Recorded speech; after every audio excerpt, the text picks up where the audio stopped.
Good morning, வணக்கங்க. அதாவது வந்துங்க ஒரு சின்ன ஒரு விடுகதைங்க. அதாவதுங்க படித்த மேதைக்குமே படிக்காத மேதைக்குமே ஒரு கதைங்க.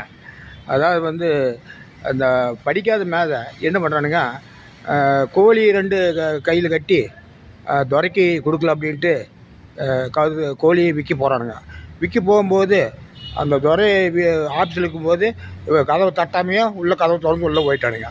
போனதுமே அந்த துரை என்னென்னாப்பிள்ளைங்க, வாட் அப்படின்னாப்பிள்ளைங்க, ஐயா இது வாத்தில்லைங்க கோழிங்க அப்படின்னா. கெட் அவுட்டு அப்படின்னா. ஐயா அது கட்டாவது தான் ஓடிருக்கு அப்படின்னா. என்னடா நம்ம சொல்கிறது நமக்கு ஒன்றும் புரிய மாட்டேங்குது. செக்யூரிட்டி கூப்பிட்டு இவன் கழுத்தை பிடிச்சி வெளியே தள்ளுங்க அப்படின்னு பிடிச்சி செக்யூரிட்டி கூப்பிட்டு வெளியே தள்ள ஆரம்பிச்சிட்டாப்பிள்ளைங்க. அவன் அப்புறம் என்னோட கொண்டு போய் வெளியே கொண்டு போய் விட்டாச்சுங்க. இதுதான் இந்த கதை. இந்த கதையில் வந்து யார் அறிவாளி யார் அறிவில்லாதவங்கன்னு ஒரு கமெண்ட் பண்ணி விடுங்க. இந்த அறிவாளி யாருங்கிறது இந்த கமெண்ட் கொஞ்சம் நமக்கு கமெண்ட் பண்ணி விடுங்க. வணக்கம், நன்றி.